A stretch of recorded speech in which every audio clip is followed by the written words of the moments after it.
Hey everyone, happy 23rd of Christmas, or the Nameless Day, as some cultures call it. Um, Hope you've gotten your Christmas shopping done, if you have Christmas shopping to do.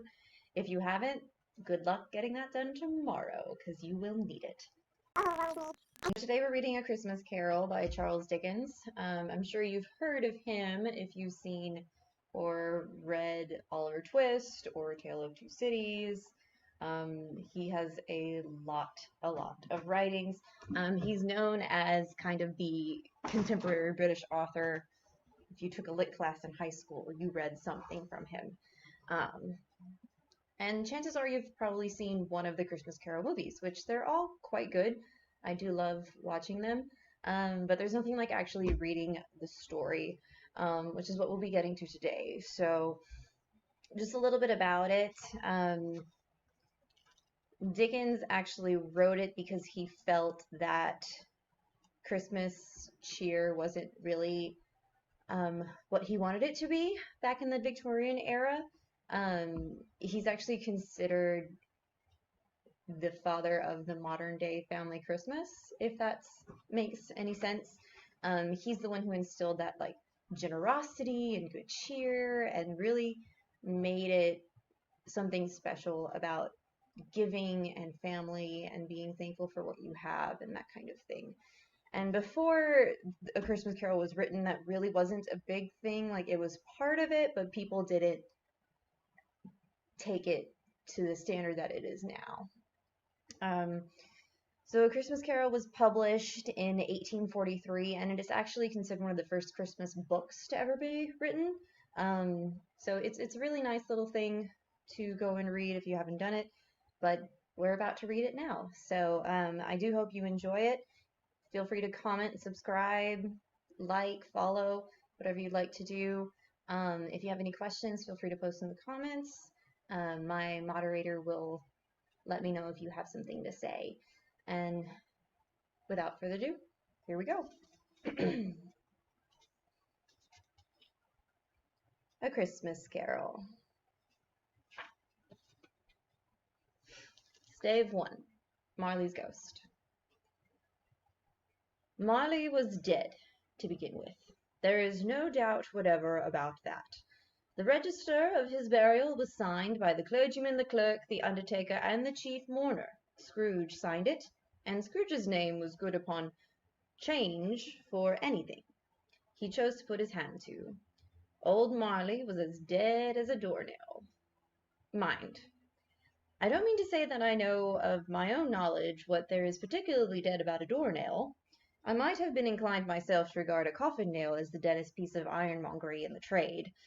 But the wisdom of our ancestors is in simile, and my unhallowed hands shall not disturb it, or the country is done for. You will therefore permit me to repeat emphatically that Marley was dead as a doornail. Scrooge knew he was dead. Of course he did. How could it be otherwise? Scrooge and he were partners for I don't know how many years. Scrooge was his sole executor, his sole administrator, his sole assign, his sole residuary legatee, his sole friend, and sole mourner. And even Scrooge was not so dreadfully cut up by the sad event, but that he was an excellent man of business on the very day of the funeral, and solemnized it with an undoubted bargain. The mention of Marley's funeral brings me back to the point I started from. There is no doubt that Marley was dead. This must be distinctly understood, or nothing wonderful can come of the story I am about to tell you. If we were not perfectly convinced that Hamlet's father died before the play began, there would be nothing more remarkable in his taking a stroll at night in an easterly wind upon his own ramparts than there would be in any other middle-aged gentleman rashly turning out after dark in a breezy spot, say St. Paul's churchyard, for instance, literally to astonish his son's weak mind. Scrooge never painted out old Marley's name. There it stood, years afterwards, above the warehouse door, Scrooge and Marley. The firm was known as Scrooge and Marley. Sometimes people new to the business called Scrooge Scrooge, and sometimes Marley, but he answered to both names. It was all the same to him. Oh, But he was a tight-fisted hand at the grindstone, Scrooge. A squeezing, retching, grasping, scraping, clutching, covetous old sinner, hard and sharp as a flint, from which no steel had ever struck out generous fire, secret and self-contained, and solitary as an oyster. The cold within him froze his old features, nipped his pointed nose, shriveled his cheek, stiffened his gait, made his eyes red, his thin lips blue, and spoke out shrewdly in his grating voice. A frosty rime was on his head, and on his eyebrows, and his wiry chin. He carried his own low temperature always about with him. He iced his office in the dog days, and didn't thaw it 1 degree at Christmas. External heat and cold had little influence on Scrooge. No warmth could warm, no wintry winter weather chill him. No wind that blew was bitterer than he, no falling snow more intent upon its purpose, no pelting rain less open to entreaty. Foul weather didn't know where to have him.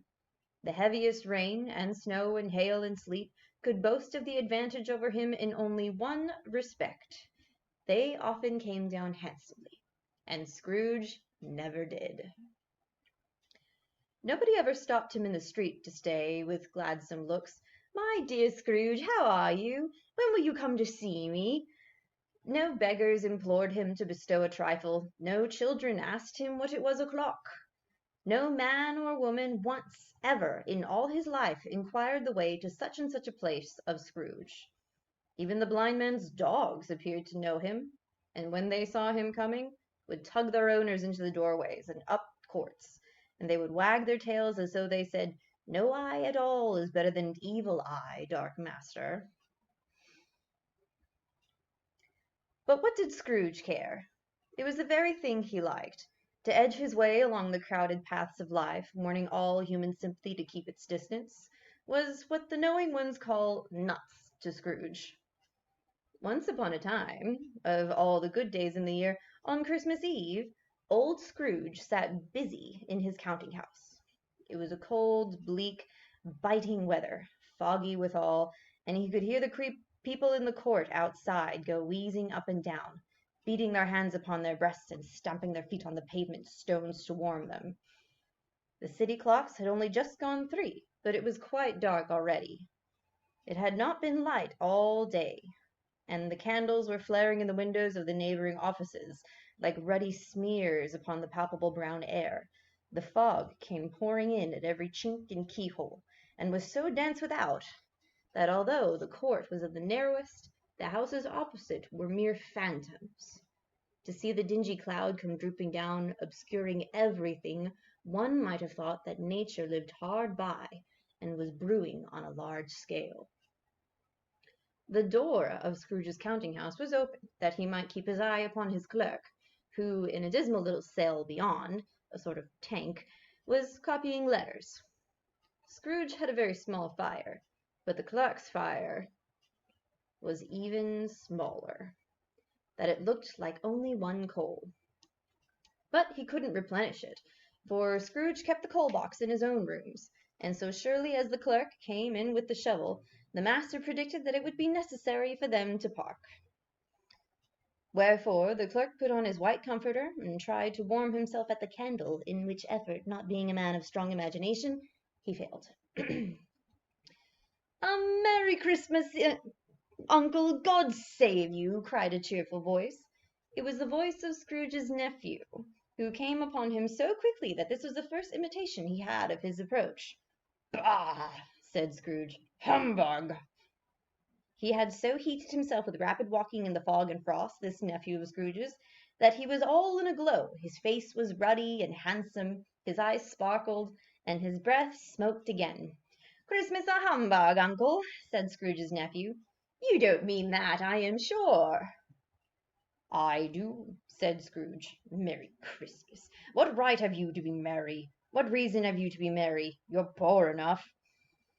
"Come, then," returned the nephew gaily, "what right have you to be dismal? What reason have you to be morose? You're rich enough." Scrooge, having no better answer ready on the spur of the moment, said "Bah!" again, and followed it up with "Humbug!" "Oh, don't be cross, uncle," said the nephew. "What else can I be," returned the uncle, "when I live in such a world of fools as this? Merry Christmas! Out with Merry Christmas! What's Christmas time to you but a time for paying bills without money, a time for finding yourself a year older but not an hour richer, a time for balancing your books and having every item in them through a round dozen of mouths presented dead against you? If I could work my will," said Scrooge indignantly, "every idiot who goes about with Merry Christmas on his lips should be boiled with his own pudding, and buried with a stake of holly through his heart. He should." "Uncle!" pleaded the nephew. "Nephew," returned the uncle sternly, "keep Christmas in your own way, and let me keep it in mine." "Keep it?" repeated Scrooge's nephew. "But you don't keep it." "Let me leave it alone, then," said Scrooge. "Much good may it do you, much good it has ever done to you." "There are many things from which I may have derived good by which I have not profited, I dare say," returned the nephew, "Christmas among the rest.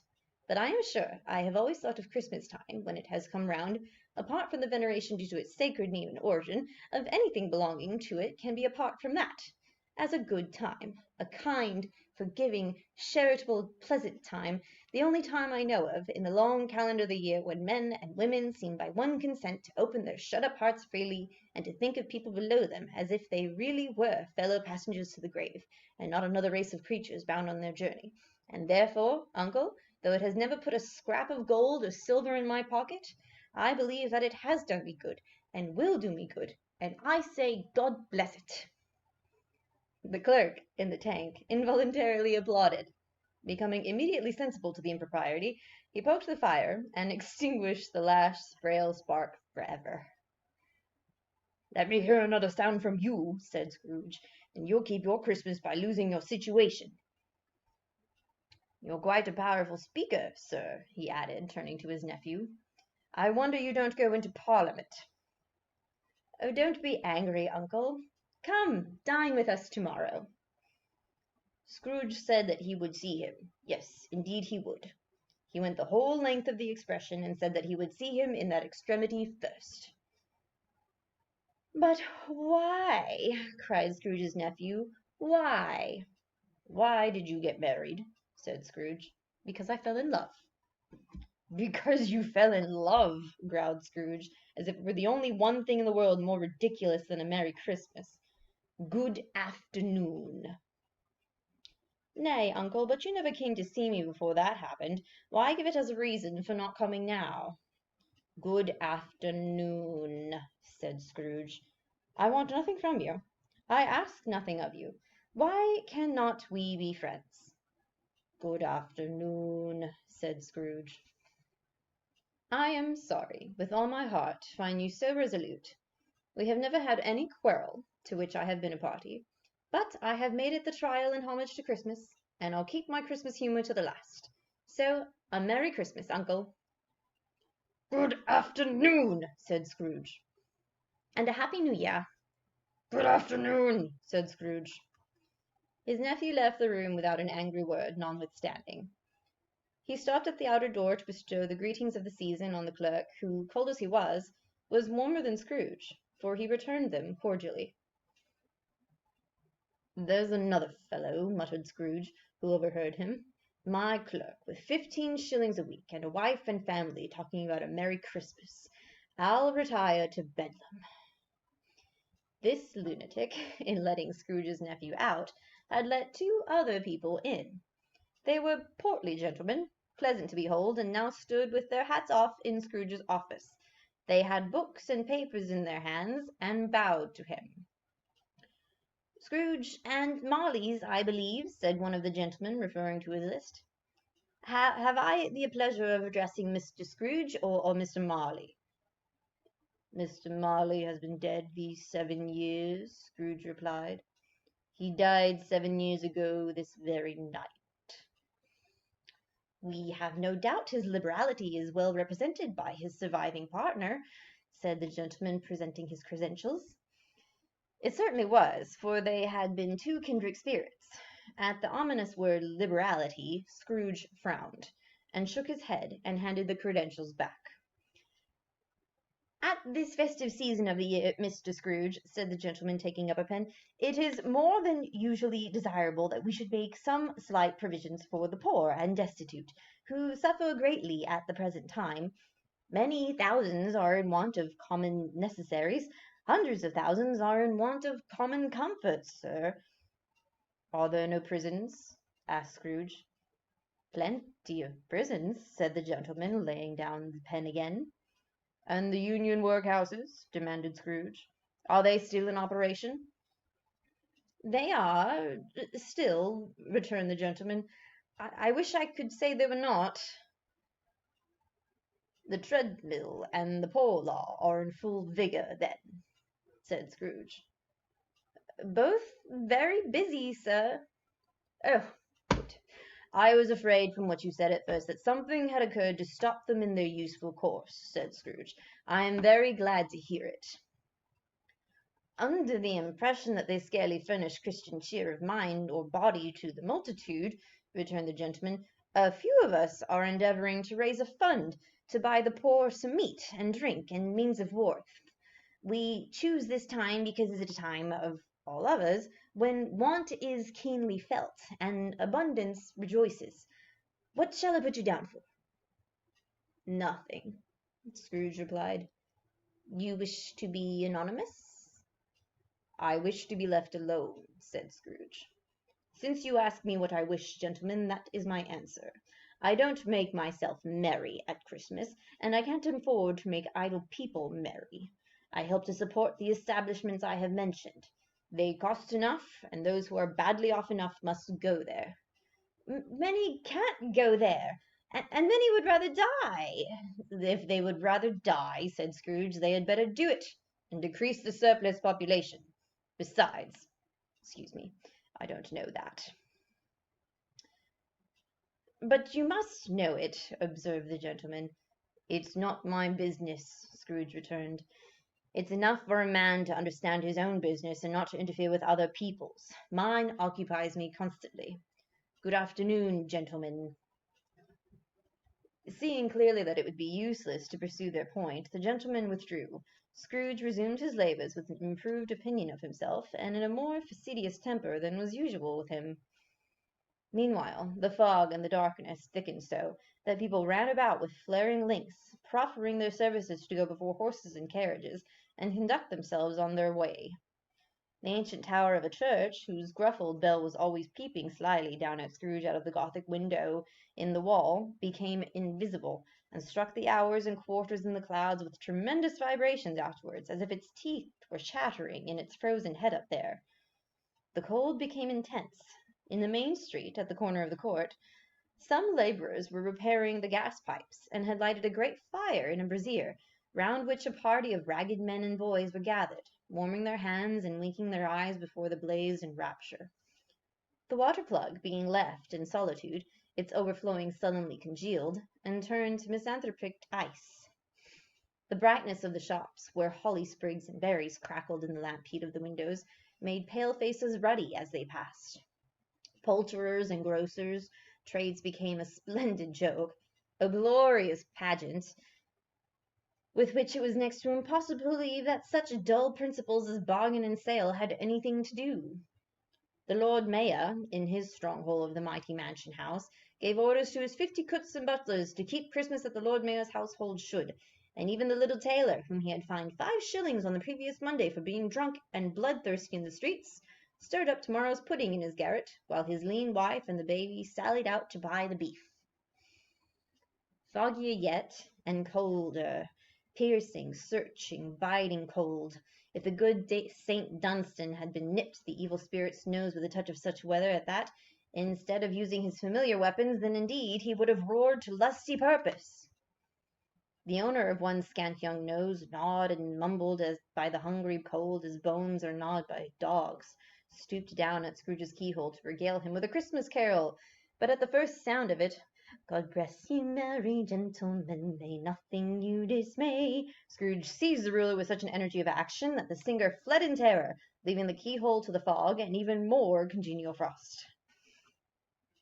At length the hour of shutting up the counting-house arrived.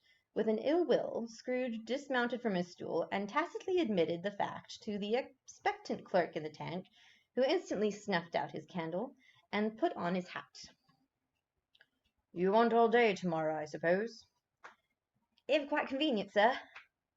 "It's not convenient," said Scrooge, "and it's not fair. If I was to stop half a crown for you, you'd think yourself ill-used, I'll be bound." The clerk smiled faintly. "And yet," said Scrooge, "you don't think me ill-used when I pay a day's wages for no work." The clerk observed that it was only once a year.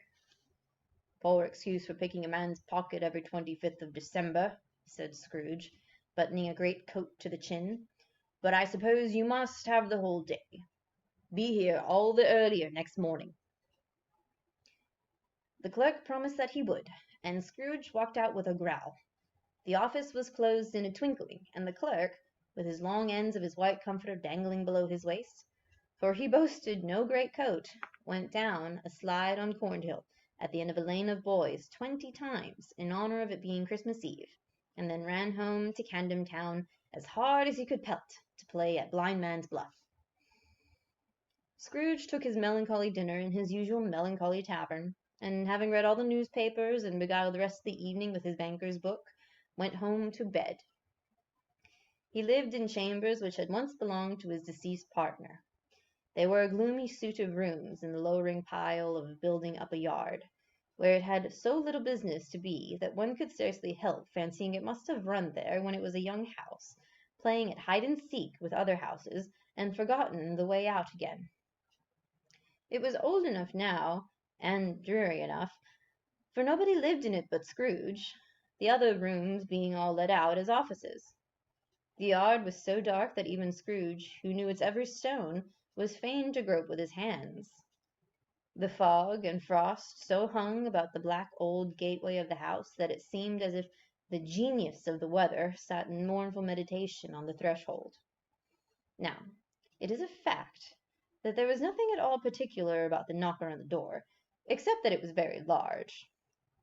It is also a fact that Scrooge had seen it, night and morning, during his whole residence in that place. Also, that had Scrooge little of what is called fancy about him, as any man in the city of London, even including, which is a bold word, the corporation, aldermen, and livery. Let it also be borne in mind that Scrooge had not bestowed one thought on Marley since his last mention of the 7 years dead partner that afternoon. And then let any man explain to me, if he can, how it happened that Scrooge, having his key in the lock of the door, saw in the knocker, without its undergoing any intermediate process of change, not a knocker, but Marley's face. Marley's face. It was not in impenetrable shadow as the other objects in the yard were, but had a dismal light about it, like a bad lobster in a dark cellar. It was not angry or ferocious, but looked at Scrooge as Marley used to look, with ghostly spectacles turned up on its ghostly forehead. The hair was curiously stirred, as if by breath or hot air, and, though the eyes were wide open, they were perfectly motionless. That, and its livid color, made it horrible. But its horror seemed to be in spite of the face, and beyond its control, rather than a part of its own expression. As Scrooge looked fixedly at this phenomenon, it was a knocker again. To say that he was not startled, or that his blood was not conscious of a terrible sensation to which it had been a stranger from infancy, would be untrue. But he put his hand upon the key he had relinquished, turned it sturdily, walked in, and lighted his candle. He did pause with a moment's irresolution before he shut the door, and he did look cautiously behind it first, as if he half expected to be terrified with the sight of Marley's pigtails sticking out into the hall. But there was nothing on the back of the door, except the screws and nuts that held the knocker on, so he said, "Pooh, pooh," and closed it with a bang. The sound resounded throughout the house like thunder. Every room above, and every cask in the wine merchant's cellar below, appeared to have a separate peal of echoes of its own. Scrooge was not a man to be frightened by echoes. He fastened the door, and walked across the hall and up the stairs, slowly too, trimming his candle as he went. You may talk vaguely about driving a coach and six up a good old flight of stairs, or through a bad young Act of Parliament, but I mean to say you might have got a hearse up that staircase, and taken it broadwise, with a splinter bar towards the wall and the door towards the balustrades, and done it easy. There was plenty of width for that, and room to spare, which is perhaps the reason why Scrooge thought he saw a locomotive hearse going on before him in the gloom. Half a dozen gas lamps out of the street wouldn't have lighted the entry too well, so you may suppose that it was pretty dark with Scrooge's dip. Up Scrooge went, not caring a button for that. Darkness is cheap, and Scrooge liked it. But before he shut his heavy door, he watched through his rooms to see that all was right. He had just enough recollection of the face to desire to do so. Sitting room, bedroom, lumber room, all as they should be. Nobody under the table, nobody under the sofa, a small fire in the grate, spoon and basin ready, and a little saucepan of gruel.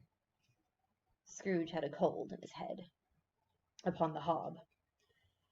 Nobody under the bed, nobody in the closet, nobody in his dressing gown, which was hanging up in a suspicious attitude against the wall. Lumber room as usual, old fire god, old shoes, 2 fish baskets, washing stand on 3 legs, and a poker. Quite satisfied, he closed his door and locked himself in. Double locked himself in, which was not his custom.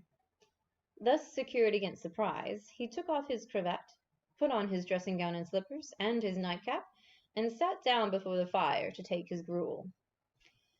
It was a very low fire indeed, nothing on such a bitter night. He was obliged to sit close to it, and brood over it, before he could extract the least sensation of warmth from such a handful of fuel. The fireplace was an old one, built by some Dutch merchant long ago, and paved all round with quaint Dutch tiles, designed to illustrate the Scriptures.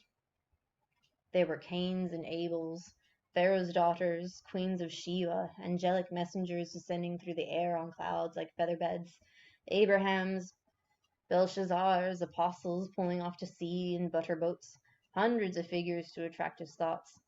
And yet that face of Marley, 7 years dead, came like the ancient prophet's rod, and swallowed up the whole.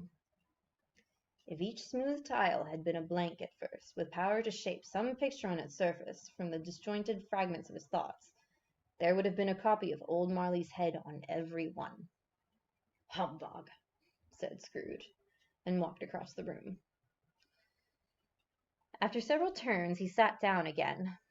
As he threw his head back in the chair, his glance happened to rest upon a bell, a disused bell, that hung in the room and communicated for some purpose now forgotten, with a chamber in the highest story of the building.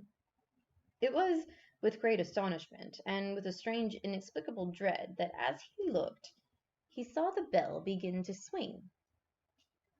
It swung so softly in the outset that it scarcely made a sound, but soon it rang out loudly, and so did every bell in the house. This must have lasted half a minute, or a minute, but it seemed an hour. The bells ceased as they had begun, together. They were succeeded by a clanking noise, deep down below, as if some person were dragging a heavy chain over the casks in the wine merchant's cellar. Scrooge then remembered to have heard the ghosts in haunted houses were described as dragging chains. The cellar door flew open with a booming sound, and then he heard the noise much louder on the floors below, then coming up the stairs, then coming straight towards his door. "It's humbug still," said Scrooge. "I won't believe it." His colour changed, though, when, without a pause, it came on through the heavy door, and passed into the room before his eyes. Upon its coming in, the dying flame leapt up, as though it cried, "I know him! Marley's ghost!" and fell again. The same face, the very same. Marley, in his pigtail usual waistcoat, tights and boots, the tassels on the latter bristling like his pigtail and his coat skirts, and the hair upon his head. The chain he drew was clasped about his middle. excuse me. It was long and wound about him like a tail, and was made, for Scrooge observed it closely, of cash boxes, keys, padlocks, ledgers, deeds, and heavy purses wrought in steel. His body was transparent, so that Scrooge, observing him, and looking through his waistcoat, could see the 2 buttons on his coat behind. Scrooge had often heard it said that Marley had no bowels, but he had never believed it until now. Nor did he believe it even now, though he looked the phantom through and through, and saw it standing there before him, though he felt the chilling influence of its death-cold eyes, and marked the very texture of the folded kerchief bound about its head and chin, which wrapper he had not observed before. He was still incredulous, and fought against his senses. "How now?" said Scrooge, caustic and cold as ever. "What do you want with me?" "Much," said Marley's voice, "no doubt about it." "Who are you?" "Ask me who I was." "Who were you, then?" said Scrooge, raising his voice. "You're particular for a shade." He's going to say to a shade, but substitute this as more appropriate. "In life I was your partner, Jacob Marley." Can you sit down?" asked Scrooge, looking doubtfully at him. "I can." "Do it, then." Scrooge asked the question because he didn't know whether a ghost so transparent might find himself in a condition to take a chair, and felt that, in the event of it being impossible, it might involve the necessity of an embarrassing explanation. But the ghost sat down on the opposite side of the fireplace, as if he were quite used to it. "You don't believe in me," observed the ghost. "I don't," said Scrooge. "What evidence would you have of my reality beyond that of your senses?" "I don't know," said Scrooge. "Why do you doubt your senses?" "Because," said Scrooge, "a little thing affects them. A slight disorder of the stomach makes them cheat. You may be an undigested bit of beef, a blot of mustard, a crumb of cheese, a fragment of an underdone potato. There's more of gravy than of grave about you, whatever you are." Scrooge was not much in the habit of cracking jokes, nor did he feel in his heart by any means waggish then. The truth is that he tried to be smart, and as a means of distracting his own attention, and keeping down his terror. For the spectre's voice disturbed the very marrow in his bones. To sit staring at those fixed glazed eyes in silence for a moment would play, Scrooge felt, the very deuce with him. There was something very awful, too, in the spectre's being provided with an infernal atmosphere of its own. Scrooge could not feel it himself, but this was clearly the case, for though the ghost sat perfectly motionless, its hair and skirts and tassels were still agitated by the hot vapor from an oven. "You see this toothpick?" said Scrooge, returning quickly to the charge, for the reason just assigned, and wishing, though it were not only for a second, to divert the vision's stony gaze from himself. "I do," replied the ghost. "You are not looking at it," said Scrooge. "But I see it," said the ghost, notwithstanding. "Well," returned Scrooge, "I have but to swallow this, and be for the rest of my days persecuted by a legion of goblins, all of my own creation. Humbug, I tell you, humbug!" At this the spirit raised a frightful cry, and shook its chain with such a dismal and appalling noise, that Scrooge held on tight to his chair to save himself from falling in a swoon. But how much greater was his horror when the phantom, taking off the bandage round its head, as if it were too warm to wear indoors, its lower jaw dropped down upon its breast. Scrooge fell upon his knees and clasped his hands before his face. "Mercy, dreadful apparition! Why do you trouble me?" "Man of the worldly mind," replied the ghost, "do you believe in me or not?" "I do," said Scrooge. "I must. But why do spirits walk the earth, and why do they come to me?" "It is required of every man," the ghost returned, "that the spirit within him should walk abroad among his fellow men, and travel far and wide, and if that spirit goes not forth in life, it is condemned to do so after death. It is doomed to wander through the world, oh, woe is me, and witness what it cannot share, but might have shared on earth, turn to happiness. Again the spectre raised a cry, and shook its chain and wrung its shadowy hands. "You are fettered," said Scrooge, trembling. "Tell me why." "I wear the chain I forged in life," replied the ghost. "I made it link by link, and yard by yard. I girded it of my own free will, and of my own free will I wore it. Is its pattern strange to you?" Scrooge trembled more and more. "Or would you know," pursued the ghost, "the weight and length of the strong coil you bear yourself? It was full as heavy and as long as this 7 Christmas Eves ago. You have labored on it since. It is a ponderous chain." Scrooge glanced about him on the floor, in the expectation of finding himself surrounded by some 50 or 60 fathoms of iron cable, but he could see nothing. "Jacob," he said, imploringly. "Oh, Jacob Marley, tell me more. Speak comfort to me, Jacob." "I have none to give," the ghost replied. "It comes from other regions, Ebenezer Scrooge, and is conveyed by other ministers to other kinds of men. Nor can I tell you what I would. A very little more is all permitted to me. I cannot rest, I cannot stay, I cannot linger anywhere.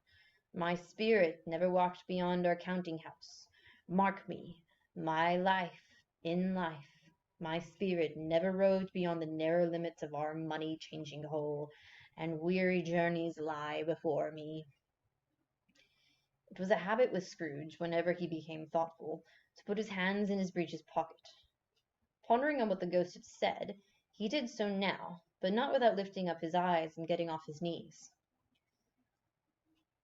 "You must have been very slow about it, Jacob," Scrooge observed in a business-like manner, though with humility and deference.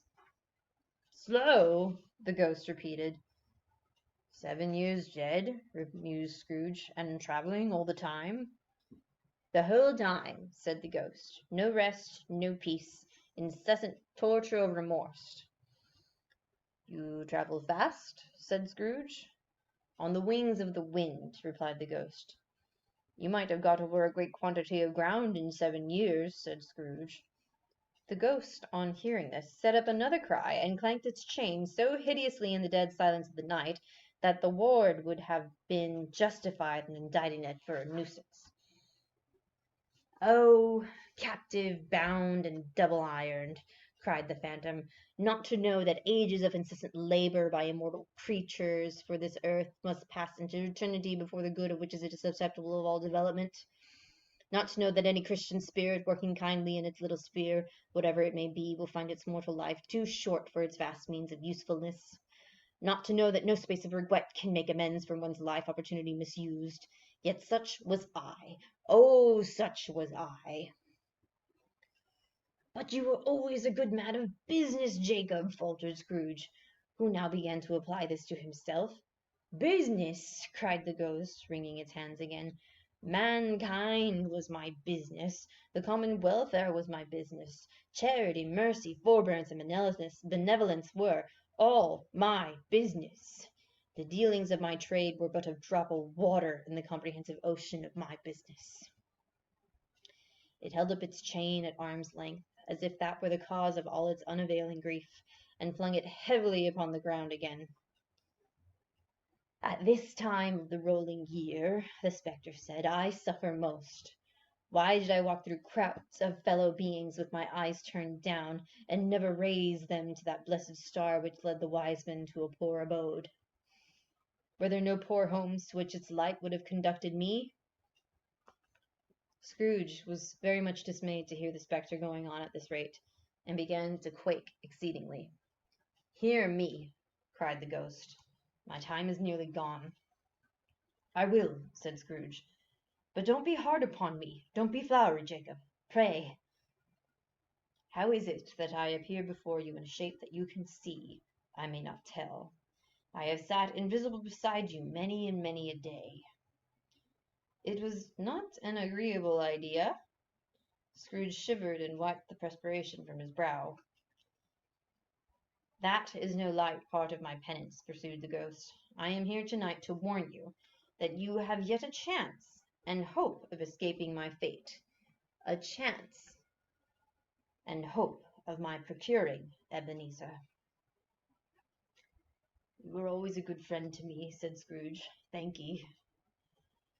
You will be haunted, resumed the ghost, by 3 spirits. Scrooge's countenance fell almost as low as the ghost had done. Is that the chance and hope you mentioned, Jacob? He demanded in a faltering voice. It is. I think I would rather not, said Scrooge. Without their visits, said the ghost, you cannot hope to shun the path I tread. Expect the first tomorrow, when the bell tolls 1. Couldn't I take them all at once and have it over, Jacob? Hinted Scrooge. Expect the second on the next night at the same hour. The third upon the next night when the last smoke of 12 has ceased to vibrate. Look to see me no more, and look that, for your own sake, you remember what has passed between us. When it had said these words, the spectre took its wrapper from the table and bound it round its head as before. Scrooge knew this by the smart sound its teeth made when the jaws were brought together by the bandage. He ventured to raise his eyes again, and found his supernatural visitor confronting him in an erect attitude, with its chain wound over and about its arm. The apparition walked backwards from him, and at every step it took, the window raised itself a little, so that when the spectre reached it, it was wide open. It beckoned Scrooge to approach, which he did. When they were within 2 paces of each other, Marley's ghost held up its hand, warning he to come no nearer. Scrooge stopped. Not so much in obeisance as in surprise and fear, for on the raising of the hand he became sensible of confused noises in the air, incoherent sounds of lamentation and regret, wailings inexpressibly sorrowful and self-accusatory. The spectre, after listening for a moment, joined in the mournful dirge, and floated out upon the bleak dark night. Scrooge followed to the window, desperate in his curiosity. He looked out. The air was filled with phantoms, wandering hither and thither in restless haste, and moaning as they went. Every one of them wore chains like Marley's ghost. Some few, they might be guilty governments, were linked together. None were free. Many had been personally known to Scrooge in their lives. He had been quite familiar with one old ghost in a white waistcoat with a monstrous iron safe attached to its ankle, who cried piteously at being unable to assist a wretched woman with an infant whom it saw below upon a doorstep. The misery with them all was clearly that they sought to interfere for good in human matters, and had lost the power forever. Whether these creatures faded into mist or mist enshrouded them, he could not tell. But they and their spirit voices faded together, and the night became as it had been when he walked home. Scrooge closed the windows and examined the door by which the ghost had entered. It was double locked, as he had locked it with his own hands, and the bolts were undisturbed. He tried to say "humbug," but stopped at the first syllable. And being from the emotion he had undergone, or the fatigues of the day, or his glimpse of the invisible world, or the dull conversation of the ghost, or the lateness of the hour, much in need of repose, went straight to bed, without undressing, and fell asleep upon the instant. Stave 2. The first of the 3 spirits. When Scrooge awoke, it was so dark that, looking out of bed, he could scarcely distinguish the transparent window from the opaque walls of his chamber. He was endeavoring to pierce the darkness with his ferret eyes when the chimes of a neighboring church struck the 4 quarters. So he listened for the hour. To his great astonishment, the heavy bell went on from 6 to 7, and from 7 to 8, and regularly up to 12, then stopped. 12. It was past 2 when he went to bed. The clock was wrong, and Isco must have gotten into the works. 12! He touched the spring of his repeater to correct the most preposterous clock. Its rapid little pulse beat 12, and stopped. "Why, it isn't possible," said Scrooge, "that I can have slept through a whole day and far into another night. That isn't possible that anything has happened to the sun, and this is 12 at noon." The idea being an alarming one, he scrambled out of bed and groped his way to the window. He was obliged to rub the frost off with the sleeve of his dressing gown before he could see anything, and could see very little then. All he could make out was that it was still very foggy and extremely cold, and that there was no noise of people running to and fro, and making a great stir, as there unquestionably would have been if night had beaten off bright day and taken possession of the world. Thus was a great relief, because 3 days after sight of the first of exchange pay to Mr. Ebenezer or his order, and so forth, would have become a mere United States security if there was no days to count by. Scrooge went to bed again, and thought and thought and thought it over and over, and could make nothing of it. The more he thought, the more perplexed he was, and the more he endeavored not to think, the more he thought. Marley's ghost bothered him exceedingly. Every time he resolved within himself, after mature inquiry, that it was all a dream, his mind flew back again, like a strong spring released to its first position, and presented the same problem to be worked all through. Was it a dream or not? Scrooge lay in this state until the chimes had gone 3/4 more, when he remembered, on a sudden, that the ghost had warned him of a visitation when the bell tolled 1. He resolved to lie awake until the hour was past, and considering that he could no more go to sleep than go to heaven, this was perhaps the wisest resolution in his power. The quarter was so long that he was more than once convinced he must have sunk into a doze unconsciously, and missed the clock. At length it broke upon his listening ear. Ding dong! "A quarter past," said Scrooge, counting. Ding dong! "Half past," said Scrooge. Ding dong! "A quarter to it," said Scrooge. Ding dong! "The hour itself," said Scrooge triumphantly, "and nothing else." He spoke before the hour bell sounded, which it now did with a deep, dull, hollow melancholy. 1. Light flashed up in the room upon the instant, and the curtains of the bed were drawn. The curtains of his bed were drawn aside, I tell you, by a hand, not the curtains at his feet, nor the curtains at his back, but those to which his face was addressed.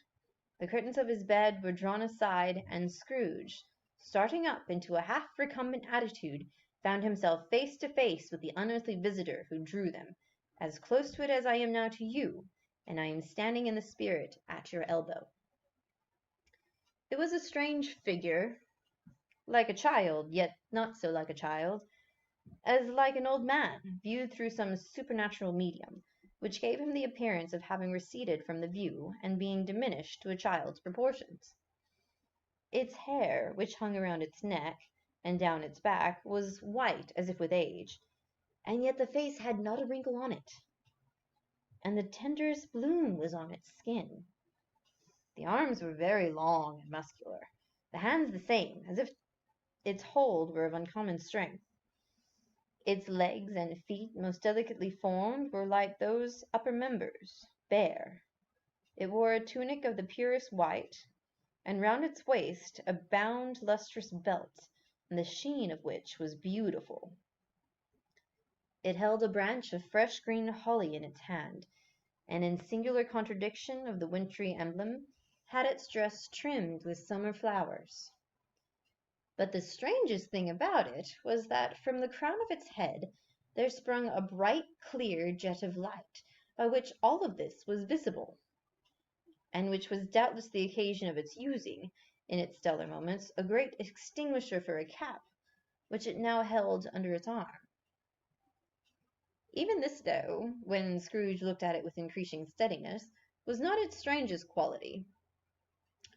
For as its belt sparkled and glittered now in one part and now in another, and what was light one instant at another time was dark, so the figure itself fluctuated in its distinctness, being now a thing with one arm, now with one leg, now with 20 legs, now a pair of legs without a head, now a head without a body, of which dissolving parts no outline would be visible in the dense gloom wherein they melted away. And in the very wonder of this, it would be itself again, distinct and clear as ever. "Are you the spirit, sir, whose coming was foretold to me?" asked Scrooge. "I am." The voice was soft and gentle, singularly low, as if instead of being so close beside him, it were at a distance. "Who and what are you?"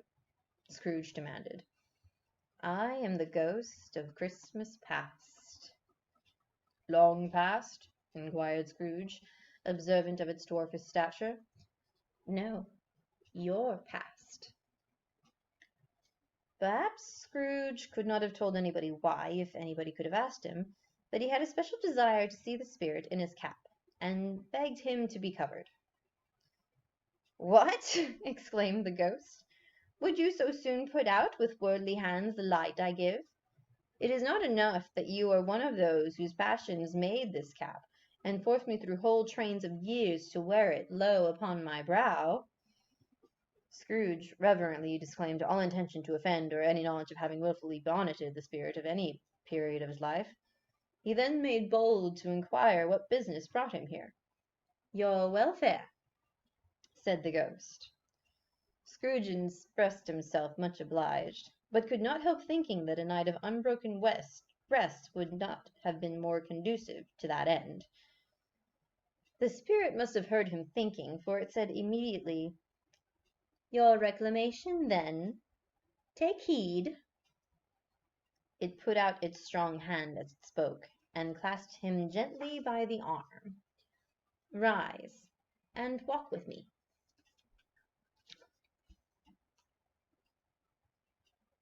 It would have been in vain for Scrooge to plead that the weather and the hour were not adapted to pedestrian purposes, that bed was warm, and the thermometer a long way below freezing, that he was clad but lightly in his slippers, dressing-gown, and nightcap, and that he had a cold upon him at the time. The grasp, though gentle as a woman's hand, was not to be resisted.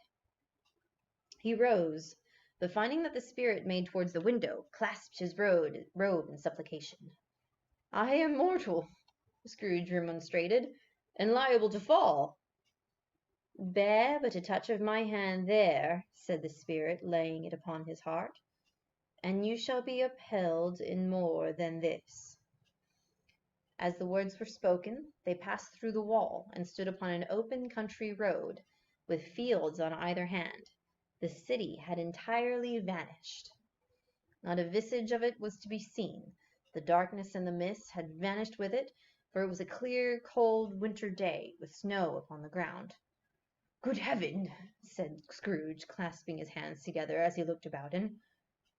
"I was bred in this place. I was a boy here." The spirit gazed upon him mildly. Its gentle touch, though it had been light and instantaneous, appeared still present to the old man's sense of feeling. He was conscious of 1,000 odors floating in the air, each one connected with 1,000 thoughts and hopes and joys and cares long forgotten. "Your lip is trembling," said the ghost. "And what is that upon your cheek?" Scrooge muttered, with an unusual catching in his voice, that it was a pimple, and begged the ghost to lead him where he would. "You recollect the way?" inquired the spirit. "Remember it!" cried Scrooge with fervor. "I could walk it blindfolded." "Strange to have forgotten it for so many years," observed the ghost. "Let us go on." They walked along the road, Scrooge recognizing every gate and post and tree, until a little market town appeared in the distance, with its bridge, its church, and winding river.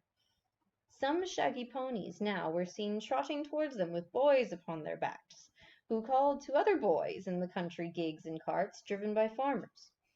All these boys were in great spirits, and shouted to each other, until the broad fields were so full of merry music that the crisp air laughed to hear it. "These are but shadows of things that have been," said the ghost. "They have no consciousness of us." The jocund travellers came on, and as they came, Scrooge knew and named them, every one. Why was he so rejoiced beyond all bounds to see them? Why did his cold eye glisten, and his heart leap up as they went past? Why was he filled with gladness when he heard them give each other Merry Christmas as they parted at crossroads and byways for their several homes? What was Merry Christmas to Scrooge? Out upon Merry Christmas! What good had it ever done to him? "The school is not quite deserted," said the ghost. "A solitary child, neglected by his friends, is left there still." Scrooge said he knew it, and he sobbed. They left the highroad by a well-remembered lane, and soon approached a mansion of dull red brick, with a little weathercock-surmounted cupola on the roof, a bell hanging in it. It was a large house, but one of broken fortunes, for the spacious offices were little used, their walls were damp and mossy, their windows broken, and their gates decayed. Fowls clucked and strutted in the stables, and the coach-houses and sheds were overrun with grass. Nor was it more retentive of its ancient state within, for entering the dreary hall, and glancing through the open windows of many rooms, they found them poorly furnished, cold, and vast. There was an earthly savour in the air, a chilly bareness in the place, which associated itself somehow with too much getting up by candlelight, and not too much to eat. They went, the ghost and Scrooge, across the hall to a door at the back of the house. It opened before them, and disclosed a long, bare, melancholy room, made barer still by lines of plain deal forms and desks. At one of these a lonely boy was reading near a feeble fire, and Scrooge sat down upon a form, and wept to see his poor forgotten self as he used to be. Not a latent echo in the house, not a squeak and scuffle from the mice behind the panelling, not a drip from the half-thawed water-spout in the dull yard behind, not a sigh among the leafless boughs of the despondent poplar, not the idle swinging of an empty storehouse door, no, not a clicking in the fire, but fell upon the heart of Scrooge with a softening influence, and gave a freer passage to his tears. The spirit touched him on the arm and pointed to his younger self, intent upon his reading. Suddenly a man, in foreign garments, wonderfully real and distinct to look at, stood outside the window, with an axe stuck in his belt, and leading by the bridle an ass laden with wood. "Why, it's Ali Baba!" Scrooge exclaimed in ecstasy. "It's dear old honest Ali Baba. Yes, yes, I know. One Christmas time, when yonder solitary child was left here all alone, he did come for the first time just like that. Poor boy!" "And Valentine," said Scrooge, "and his wild brother Orson. There they go. And what's his name, who was put down in his drawers asleep at the gate of Damascus? Don't you see him? And the Sultan's groom turned upside down by the genie. There he is upon his head. Serve him right. I'm glad of it. What business had he to be married to the princess?" To hear Scrooge expending all the earnestness of his nature on such a subject in such an extraordinary voice between laughing and crying, and to see his heightened and excited face, would have been a surprise to his business friends in the city, indeed. "There's the parrot!" cried Scrooge. "Green body and yellow tail, with a thing like a lettuce growing at the top of his head. There he is. Poor Robin Crusoe, he called him when he came home again after sailing round the island. Poor Robin Crusoe! Where have you been, Robin Crusoe?"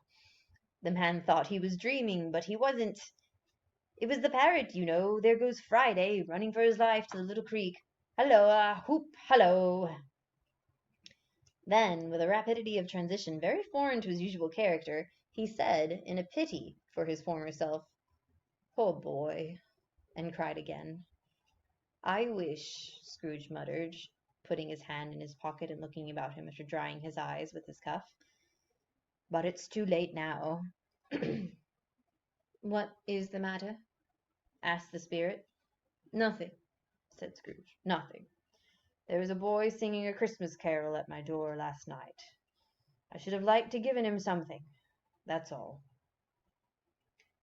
The ghost smiled thoughtfully and waved its hand, saying as it did so, "Let us see another Christmas." Scrooge's former self grew larger at the words, and the room became a little darker, more dirty. The panels shrunk, the windows cracked, the fragments of plaster fell out of the ceiling, and the naked laths were shown instead. But how all this was brought about, Scrooge knew no more than you do. He only knew that it was quite correct, that everything had happened so, that there he was, alone again, when all the other boys had gone home for the jolly holidays. He was not reading now, but walking up and down despairingly. Scrooge looked at the ghost, and with a mournful shaking of his head, glanced anxiously towards the door. It opened, and a little girl, much younger than the boy, came darting in and putting her arms around his neck, and often kissing him, addressing him as her "dear, dear brother." "I have come to bring you home, dear brother," said the child, clapping her tiny hands and bending down to laugh. "To bring you home, home, home." "Home, little Fan?" returned the boy. "Yes," said the child, brimful of glee. "Home for good and all. Home for ever and ever. Father is so much kinder than he used to be, that home's like heaven. He spoke so gently to me one dear night when I was going to bed, that I was not afraid to ask him once more, when I was going, if you might come home. And he said, yes, you should, and sent me in a coach to bring you. And you're to be a man," said the child, opening her eyes, "and are never to come back here. But first we're to be together all the Christmas long, and have the merriest time in all the world." "You are quite a woman, little Fan," exclaimed the boy. She clapped her hands and laughed and tried to touch his head, but being too little, laughed again and stood on tiptoe to embrace him. Then she began to drag him, in her childish eagerness, toward the door, and he, nothing loath to go, accompanied her. A terrible voice in the hall cried, "Bring down Mr. Scrooge's box there!" and in the hall appeared the schoolmaster himself, who glared on Master Scrooge with ferocious condescension, and threw him into a dreadful state of mind by shaking hands with him. He then conveyed him and his sister into the veriest old well of a shivering best parlour that ever was seen, where the maps upon the walls and the celestial and terrestrial globes in the windows were waxy with cold. Here he produced a decanter of curiously light wine, and a block of curiously heavy cake, and administered instalments of these dainties to the young people, at the same time sending out a meagre servant to offer a glass of something to the post-boy, who answered that he thanked the gentleman, but if it was the same tap as he had tasted before, he had rather not. Master Scrooge's trunk being by this time tied up on top of the chaise, the children bid the schoolmaster good-bye right willingly, and getting into it, drove gaily down the garden sweep, the quick wheels dashing the hoar frost and snow off from the dark leaves of the evergreens like spray. "Always a delicate creature, whom a breath might have withered," said the ghost. "But she had a large heart." "So she had," cried Scrooge. "You're right.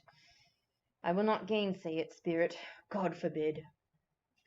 "She died a woman," said the ghost, "and had, as I think, children?" "One child," Scrooge returned. "True," said the ghost. "Your nephew." Scrooge seemed uneasy in his mind, and answered briefly, "Yes." Although they had but that moment left the school behind them, they were now in the busy thoroughfares of a city, where shadowy passengers passed and repassed, where shadowy carts and coaches battled for the way, and all the strife and tumult of a real city were. It was made plain enough by the dressing of the shops that here, too, it was Christmas time again. But it was evening, and the streets were lighted up. The ghost stopped at a certain warehouse door, and asked Scrooge if he knew it. "Know it?" said Scrooge. "Was I apprenticed here?" They went in. At sight of an old gentleman in a Welsh wig sitting behind such a high desk that if he had been 2 inches taller he might have knocked his head against the ceiling, Scrooge cried in great excitement, "Why, it's old Fozziwig! Bless his heart, it's Fozziwig alive again!"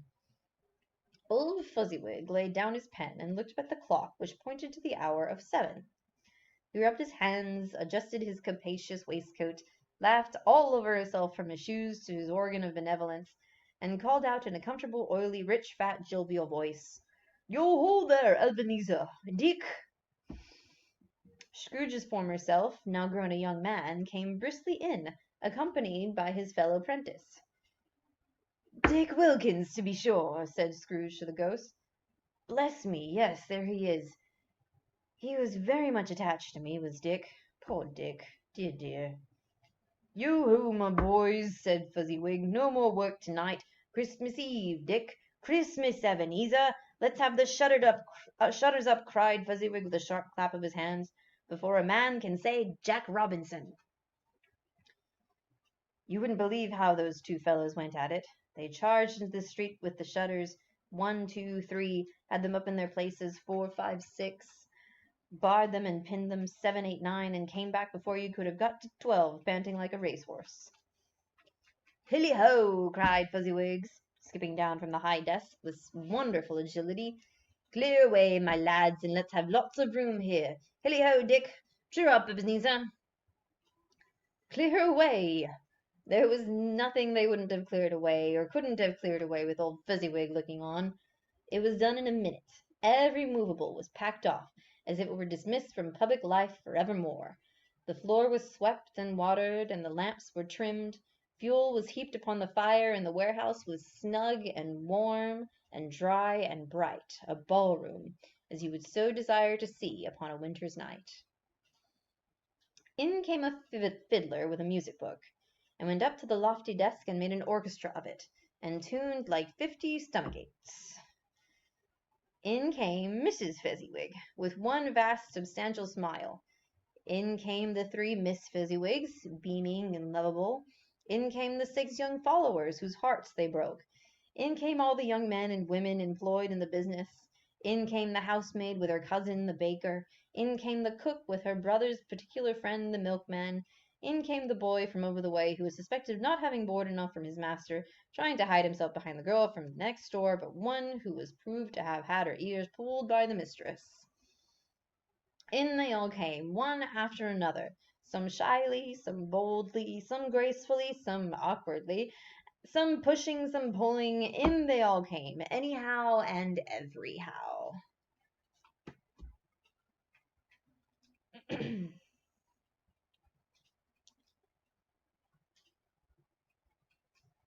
Away they all went, 20 couples at once, hands half round and back again the other way, down the middle and up again, round and round in various stages of affectionate grouping, old top couple always turning up in the wrong place, new top couples starting off again as soon as they got there, all top couples at last, and not a bottom one to help them. When this result was brought about, old Fezziwig clapped his hands to stop the dance, cried out, "Well done!" and the fiddler plunged his hot face into a pot of porter, especially provided for that purpose. But, scorning rest upon his reappearance, he instantly began again, though there were no dancers yet, as if the other fiddler had been carried home exhausted on a shutter, and he were a brand new man, resolved to beat him out of sight or perish.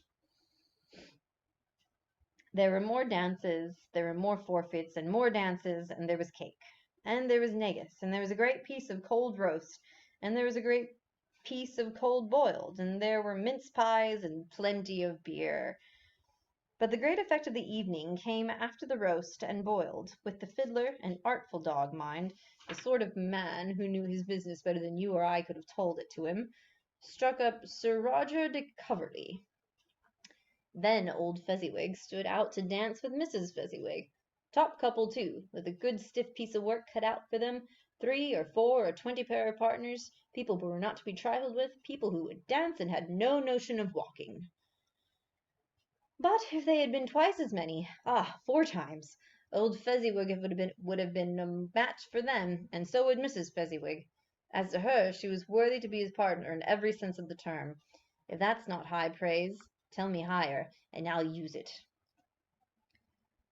A positive light appeared to issue from Fezziwig's calves. They shone in every part of the dance like moons. You couldn't have predicted at any time what would have become of them next, and when old Fezziwig and Mrs. Fezziwig had gone all through the dance, advance and retire, both hands to your partner, bow and curtsy, corkscrew, thread the needle, and back again to your place, Fezziwig cut so deftly that he appeared to wink with his legs and came upon his feet again without a stagger. When the clock struck 11, the domestic ball broke up. Mr. and Mrs. Fezziwig took their stations, one on either side of the door, and shaking hands with every person individually, as he or she went out, wished him and her a Merry Christmas. When everybody had retired but the 2 prentices, they did the same to them, and thus the cheerful voices died away, and the lads were left to their beds, which were under a counter in the back shop.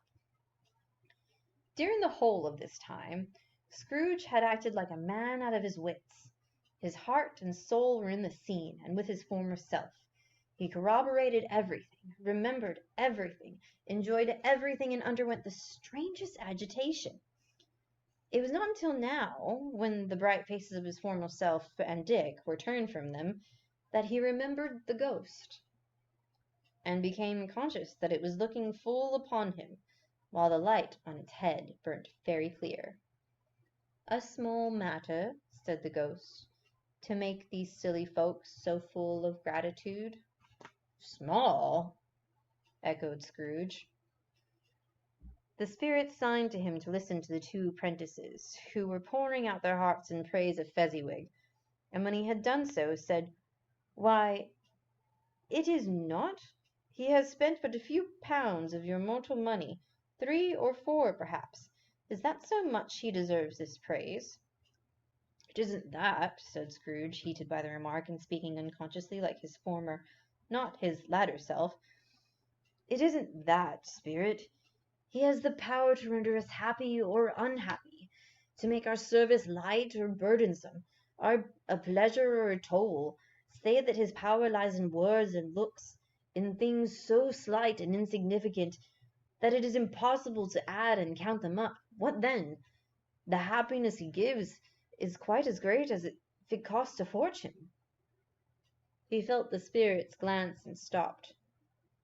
"What is the matter?" asked the ghost. "Nothing particular," said Scrooge. "Something, I think," said the ghost insisted. "No," said Scrooge. "No, I should like to be able to say a word or two to my clerk just now. That's all." His former self turned down the lamps as he gave utterance to the wish, and Scrooge and the ghost again stood side by side in the open air. "My time grows short," observed the spirit. "Quick." This was not addressed to Scrooge, or to anyone he could see, but it produced an immediate effect, for again Scrooge saw himself.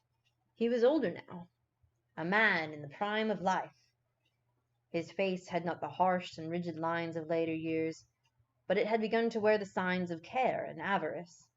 There was an eager, greedy, restless motion in his eyes, which showed the passion that had taken root, and where the shadow of the growing tree would fall. He was not alone, but sat by the side of a fair young girl in a mourning dress, in whose eyes there were tears, which sparkled in the light that shone out of the ghost of Christmas past. "It matters little," she said softly, "to you very little.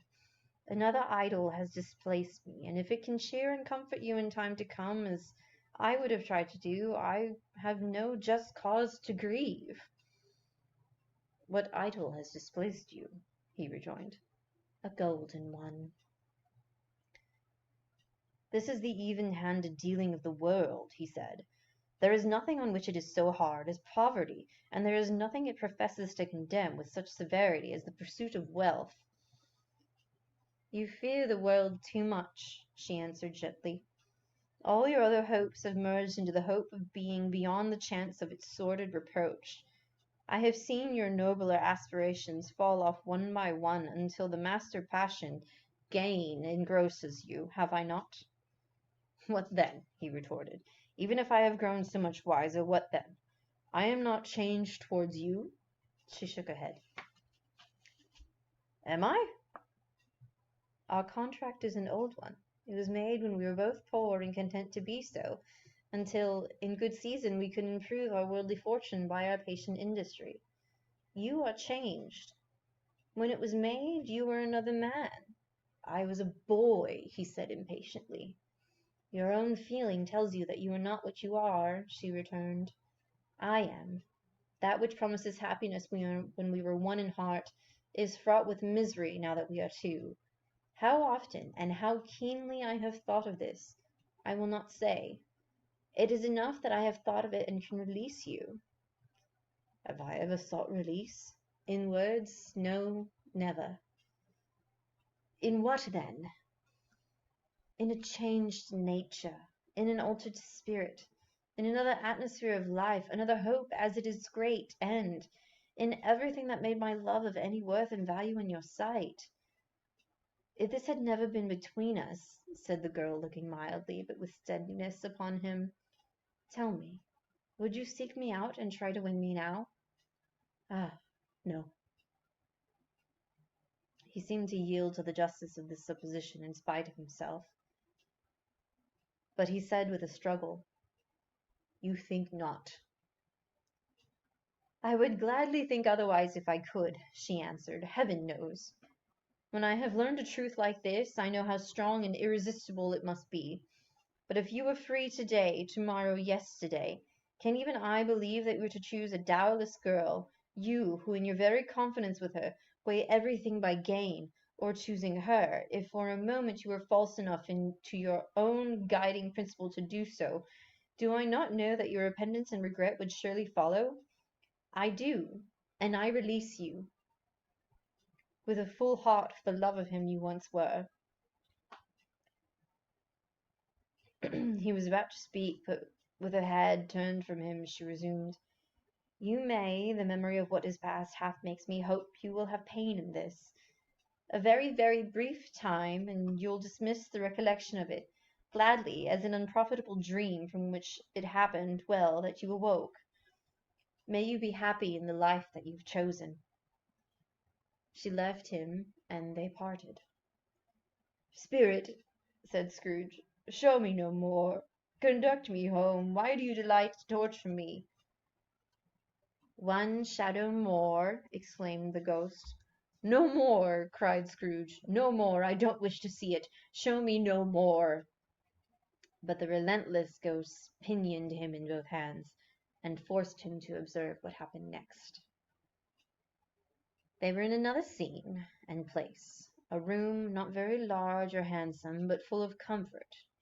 Near to the winter fire sat a beautiful young girl, so like that last that Scrooge believed it was the same, until he saw her, now a comely matron, sitting opposite her daughter. The noise in this room was perfectly tumultuous, for there were more children there than Scrooge in his agitated state of mind could count, and unlike the celebrated herd in the poem, they were not 40 children conducting themselves like one, but every child was conducting itself like 40. The consequences were uproarious beyond belief, but no one seemed to care. On the contrary, the mother and daughter laughed heartily, and enjoyed it very much, and the latter, soon beginning to mingle in the sports, got pillaged by the young brigands most ruthlessly. What would I not have given to be one of them? Though I could never have been so rude, no, no. I wouldn't for the wealth of all the world have crushed that braided hair and torn it down, and for the precious little shoe I wouldn't have plucked it off, God bless my soul, to save my life. As to measuring her waist in sport as they did, bold young brood, I couldn't have done it. I should have extended my arm to have grown round it for punishment, and never come straight again. And yet I should have dearly liked, I own, to have touched her lips, to have questioned her, that she might have opened them, to have looked upon the lashes of her downcast eyes, and never raised a blush, to have let loose waves of hair, an inch of which would be a keepsake beyond price. In short, I should have liked, I do confess, to have the lightest license of a child, and yet to have been a man enough to know its value. But now a knocking at the door was heard, and such a rush immediately ensued that she, with laughing face and plundered dress, was borne towards it at the centre of a flushed and boisterous group, just in time to greet the father, who came home attended by a man laden with Christmas toys and presents. Then the shouting and the struggling and the onslaught that was made of the defenceless porter, the scaling him with chairs for ladders to dive into his pockets, to spoil him of brown paper parcels, hold on tight by his cravat, hug him round his neck, pommel his back, and kick his legs in irrepressible affection, the shouts of wonder and delight with which the development of every package was received, the terrible announcement that the baby had been taken in act of putting a doll's frying pan into his mouth, and was more than suspected of having swallowed a fictitious turkey, glued on a wooden pattern. The immense relief of finding this a false alarm, the joy and gratitude and ecstasy, they are all indescribable alike. It is enough that by degrees the children and their emotions got out of the parlour, and by one stair at a time up to the top of the house, where they went to bed and so subsided. And now Scrooge looked on more attentively than ever, when the master of the house, having his daughter leaning fondly on him, sat down with her and her mother at her own fireside. And when he thought that such another creature, quite as graceful and as full of promise, might have called him father, and been a springtime in the haggard winter of his life, his sight grew very dim indeed. "Belle," said the husband, turning to his wife with a smile, "I saw an old friend of yours this afternoon." "Who was it?" "Guess." "How can I? Tut, don't I know?" she added in the same voice, laughing as he laughed. "Mr. Scrooge." "Mr. Scrooge's was. I passed his office window, and as it was not shut up, and he had a candle inside, I could scarcely help seeing him. His partner lies upon the point of death, I hear, and there he sat alone, quite alone in the world, I do believe." "Spirit," said Scrooge in a broken voice, "remove me from this place." "I told you. These were shadows of the things that have been," said the ghost. "That they are what they are, do not blame me." "Remove me," Scrooge exclaimed. "I cannot bear it." He turned upon the ghost, and seeing that it looked upon him with a face in which in some way there were fragments of all the faces it had shown him, wrestled with it. "Leave me! Take me back! Haunt me no longer!" In the struggle, if that can be called a struggle in which the ghost, with no visible resistance on his own part, was undisturbed by any effort of its adversary, Scrooge observes that its light was burning high and bright, and dimly connecting that with its influence over him, he seized the extinguisher cap, and by a sudden action pressed it down upon its head. The spirit dropped beneath it, so that the extinguisher covered its whole form, but though Scrooge pressed it down with all his force, he could not hide the light, which streamed from under it in an unbroken flood upon the ground. He was conscious of being exhausted, and overcame by an irresistible drowsiness, and further, of being in his own bedroom. He gave the cap a parting squeeze, in which his hand relaxed, and had barely time to reel to bed before he sank into a heavy sleep.